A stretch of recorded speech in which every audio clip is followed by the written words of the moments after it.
नमस्कार मेरे भाइयों। एक नई वीडियो लेकर तुम्हारा भाई तुम्हारे सामने एक बार फिर से हाजिर है। आज बात करेंगे भाई रीजनिंग की। DSSS का कोई भी एग्जाम दोगे, एग्जाम का खुलते ही सबसे पहला क्वेश्चन आपका रीजनिंग का आता है। और मेरी नज़र में सबसे जो मेन सब्जेक्ट है भाई कंपटीशन में, जो सिलेक्शन आपका करवाता है वो रीजनिंग है। रीजनिंग कम टाइम में होगी, आपका टाइम बचेगा, आप मैथ कर पाओगे। मैथ कर पाओगे तो आगे जाके हिंदी तक पहुंचोगे। तो रीजनिंग भाई मेन रीढ़ की हड्डी है, यहीं से बेस है, यहीं सब कुछ है। सीधी सी बात है भाई, 30 नंबर सभी ले आएंगे, लेकिन लड़ाई 30 की नहीं है, लड़ाई है 35 प्लस लाने की। और 35 प्लस लाने की भी नहीं है, 35 प्लस लाने और फिर कम टाइम में लाने, वो है लड़ाई। सीधी सी बात है भाई, 35 नंबर प्लस का टारगेट मैं इसलिए लेकर कह रहा हूं क्योंकि ये सिर्फ रीजनिंग के वजह से।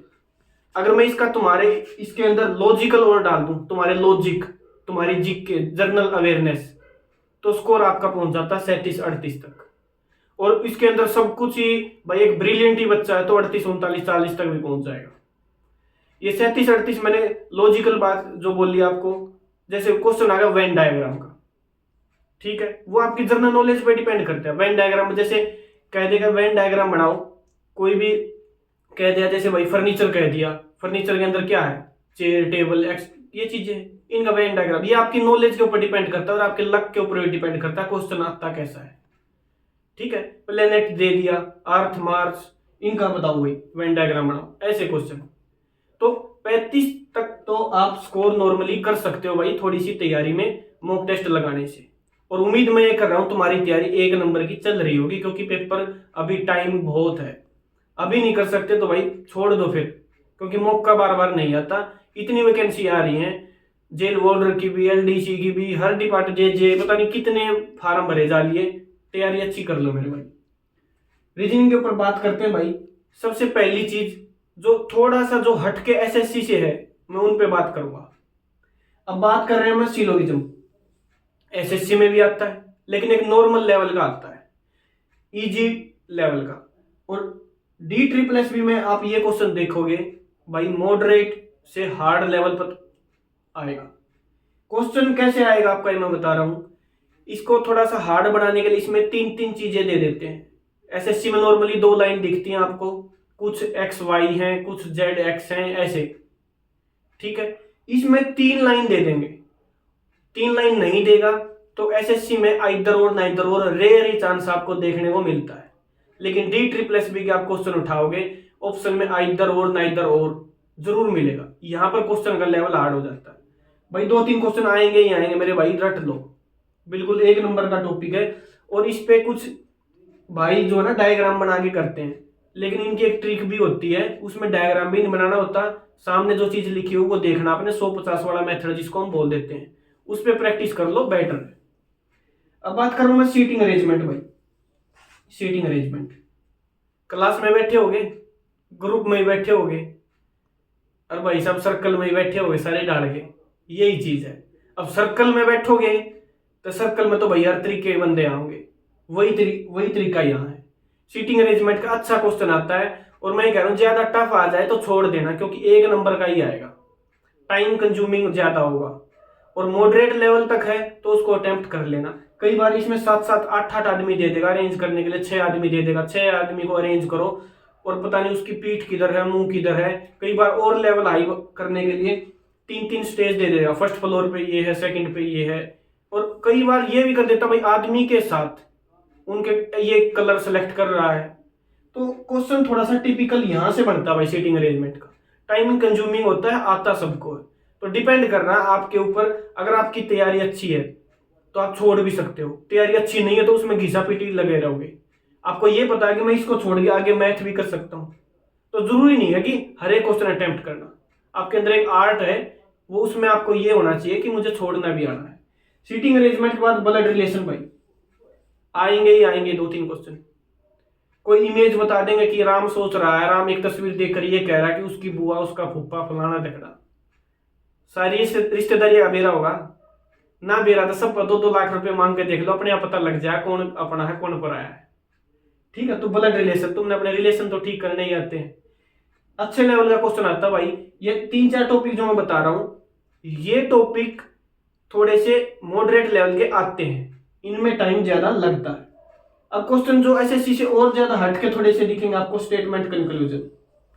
एक स्टेटमेंट दे देगा आपको, वहां फलानी जगह पे बाढ़ आई, उसका कंक्लूजन क्या है वो आपको देगा। आपने बताना कंक्लूजन सही है या नहीं है। कंक्लूजन डिपेंड स्टेटमेंट के ऊपर है, पहला है डिपेंड या दूसरा है डिपेंड, इस तरीके के क्वेश्चन। ठीक है। उसके अलावा एक ये क्वेश्चन और दिखेगा आपको, असर्शन और रीजन। हिंदी में लिखा मिलेगा दावा और कारण। ठीक है। दावा कह देगा कि भाई ये कोई भी एक लाइन लिख देगा, एक स्टेटमेंट, उस स्टेटमेंट का कारण क्या है, वो कारण आपके 2-3 दे देगा। मान लिया 2 दे दिए, ऑप्शन देगा आपको कि क्या पहला कारण ठीक है, दूसरा कारण ठीक है, पहला कारण दूसरे के ऊपर डिपेंड है, दूसरा कारण पहले के ऊपर डिपेंड है। ऐसे तरीके से 3-4 ऑप्शन आपके बना देगा। क्वेश्चन इजी आएंगे, टाइम नहीं लगता इनमें, ये अटेम्प्ट करने हैं। अगर आपकी इन पे प्रैक्टिस नहीं है तो भाई पेपर में जाके अगर आप सीधा देखोगे एक बार तो ऐसे लगेगा भाई साहब जैसे गूगली आ गई हो। गूगली क्रिकेट की जो भाई देखते हैं उसको समझ जाएंगे। तो इनको थोड़ी सी प्रैक्टिस कर लो, वरना भाई एकदम से बिल्कुल हक्के बक्के रह जाओगे। ये सिंपल है, ज्यादा टाइम नहीं लगेगा, टाइम कंज्यूमिंग नहीं है, अटेम्प्ट करने हैं ये क्वेश्चन। अब मैं बात कर रहा हूं, एक तरीके से रीजनिंग को 2 ही भागों में बांट सकते हैं हम, वर्बल नॉन वर्बल। ये मैंने पहले ये बता दिया, थोड़े से जो मॉडरेट लेवल के क्वेश्चन आएंगे। अब जो इजी तक आएंगे मैं उन पे लेके चलता हूँ। इजी सब ना हो, 30 नंबर सब ले सके, मेरे बताने की जरूरत नहीं है, इतना ज्ञान तो अपने सारे ने है। अब वर्बल नॉन वर्बल 2 तरीके से। अब इसमें मैं लेकर आता हूँ सीरीज। वर्बल में सीरीज भाई, इंडिया ऑस्ट्रेलिया सीरीज नहीं, कभी सीबी सीरीज पहुंच जाओ। अब सीरीज में क्या है, अल्फाबेटिकल सीरीज भी आ जाती है, अल्फाबेटिकल A B C, ऐसे न्यूमेरिकल सीरीज भी आ जाती है भाई। अब और नहीं तो ऐसे दे देगा 1 3 5 यहाँ पे 7, ऐसे कुछ भी बना लेगा सीरीज मेरे भाई। ठीक है। सम संख्या, विषम संख्या, प्राइम सीरीज भाई हजारों क्वेश्चन बन सकते हैं, ये कोई बड़ी बात नहीं है। ये सिंपल से क्वेश्चन आते हैं, आप प्रैक्टिस करो, मॉक टेस्ट दो, कोई कोचिंग की जरूरत नहीं है मेरे भाई रीजनिंग की। मैंने आज तक रीजनिंग की कोचिंग नहीं ली और मैं सारे अटेम्प्ट कर देता हूँ। एक आधा रह जाता वो सबका ही रहेगा भाई, वो मेरा अलग नहीं रहता। तो सीरीज बात है, प्रैक्टिस से ही आएंगे ये चीजें, ज्यादा बड़ी राम कहानी नहीं है।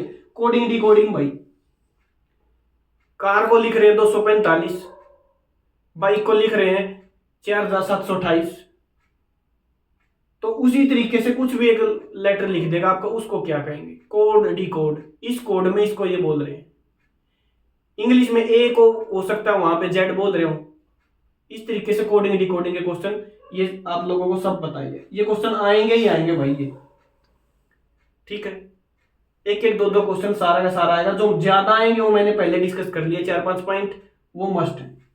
अब डायरेक्शन के क्वेश्चन, राम सीधा गया, आगे जाके अब दाएं हो गया, दाएं 5 किलोमीटर हो गया, फिर बाएं 2 किलोमीटर हो गया, 3 किलोमीटर हो गया। डायरेक्शन के क्वेश्चन आते हैं। डिस्प्लेसमेंट निकलवा लेगा, हो सकता है छोटा डिस्टेंस, डिस्टेंस डिस्प्लेसमेंट में क्या अंतर है, ये चीज आपको पता होनी चाहिए। ये यहीं से साइंस का ही बन जाता है, कौन सा वेक्टर है कौन सा स्केलर है। तो डायरेक्शन के क्वेश्चन भी आएंगे भाई आपके। डायरेक्शन से याद आया, एक अच्छा क्वेश्चन आता है सन का। सूरज की किरण पड़ रही है, आपके बाएं है या दाएं है, आप इस डायरेक्शन में मुंह करके खड़े हो तो सूरज की किरण कहां से आ रही है, ऐसे क्वेश्चन आएंगे। ये अच्छे लेवल का क्वेश्चन बताया जो मैंने बताया, सब छोड़ के चलते, हो सकता है वहां मिल गया ना तो तोते उड़ जाएंगे आप लोगों के भाई। फिगर ओरिएंटेशन, फिगर घूमते हैं भाई, डी ट्रिपल एस में फिगर घूमेंगे और ऐसे घूमेंगे तुम्हारा दिमाग भी घूमेगा। अगर 5 क्वेश्चन आ गए तो 3 इजी मिलेंगे, 2 क्वेश्चन अच्छे मिलेंगे। स्क्रीन पे ही नहीं आएंगे, पहली बात आपकी जो स्क्रीन होगी पेपर दे रहे होगे उस पे ही नहीं आएंगे। ऑप्शन 2 दिखेंगे, रोल करते रहना, उसी में 2 मिनट खा जाओगे मैच करने में। ऑप्शन को नेगलेक्ट करना सीखो मेरे भाई, तब होंगे ये ऑप्शन। छोटी सी एक चीज ढूंढो जो ऑप्शन में नहीं है, उसको नेगलेक्ट करो, वरना फिर आप स्क्रॉल करते रह जाओगे, ऊपर स्क्रीन को करोगे नीचे करोगे, वहीं पे उलझ जाओगे मेरे भाई। तो फिगर ओरिएंटेशन में आपने ये करना है, जैसे कि भाई पेपर फोल्डिंग में कह दूं, इसी में पेपर फोल्ड हो गया, अगली इमेज कौन सी है, 3 इमेज दे देगा आपको, ये पूछ लिया चौथी इमेज कौन सी है। फिगर को रोटेट करता रहेगा, 180 डिग्री पे कर सकता है, 90 पे कर सकता है, 45 पे कर सकता है। पैटर्न भाई, ये इतनी चीजें हैं, इसमें यही पता नहीं लगेगा तुमको सीरीज का क्वेश्चन है या पैटर्न का क्वेश्चन है। ठीक है, अब मैं बता रहा हूँ भाई मिरर और वाटर। मिरर तो सबने पता होगा, वाटर भी सबने पता है। जोड़ में मैस पानी पहन जाओ ना वाटर इमेज, और शीशे का खड़े हो गए बाढ़ बाओ हो कॉलेज में जाते टाइम पहले, ये चीजें आपकी सारी हो चुकी है भाई। अब सीधी सी बात है भाई, ज्यादा टाइम तो ना तो तुम्हारे पास वीडियो देखने का होता ना मेरे पास बनाने का होता। मोटी मोटी जो बात थी मैंने बता दी, मॉक टेस्ट दो, वहां तो अपने आप सब कुछ पता लग जाएगा। और मैं जो तुम लोगों को एक रामबाण और बता रहा हूं भाई, 20 तक क्यूब याद होने चाहिए, 20 नहीं तो 15 तक तो क्यूब जरूर कर लो, और स्क्वायर आपके 30 तक होने चाहिए।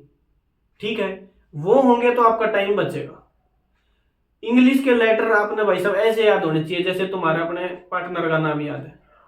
ठीक है, उस तरीके से जेड को क्या बोल रहे हैं, एम को क्या बोल रहे हैं, एम को उल्टा लिख रहा हूं तो पीछे से देख रहा हूं एन आ रहा है, आगे से देख रहा हूं एम आ रहा है। डी डब्ल्यू दूध वाला, ऐसे जो ट्रिक है सबने पता इन चीजों का। तो ये चीज आपको याद होनी चाहिए मेरे भाई। और जो सीरीज के क्वेश्चन ये है ना, जो फिलिंग इसमें आते हैं, जो फिलिंग द ब्लैंक्स टाइप में दे देते हैं, वहां स्क्वायर क्यूब ये चीज काम आएगी। और मैं फिर कह रहा हूं मेरे भाई, 37-38 नंबर अगर आप नहीं लेकर आए और कम टाइम में, तो भाई खुश नहीं हूं मैं तो तुमसे, क्योंकि स्कोरिंग है, सिलेक्शन यहीं पे रुका हुआ है। इसी को कर लो मेरे भाई, सीधी सी बात है। कितने में सिलेक्शन हो जाएगा? 130। अरे 130 में से 40 तो यहीं इकट्ठे हो गए, 40 से 37-38 तो हो गए, रह कितने गए? 90 नंबर और रह गए। बताओ क्या रहेगा? 90 4 सेक्शन में नहीं कंप्लीट होंगे।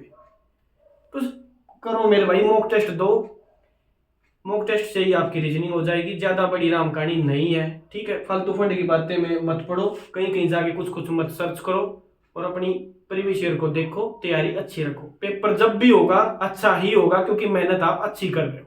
अच्छी नहीं हो रही तो भाई कुछ दिक्कत है, कमेंट कर दिया करो, मैं रिप्लाई कर दूंगा। ठीक है, ओके भाई, राम राम।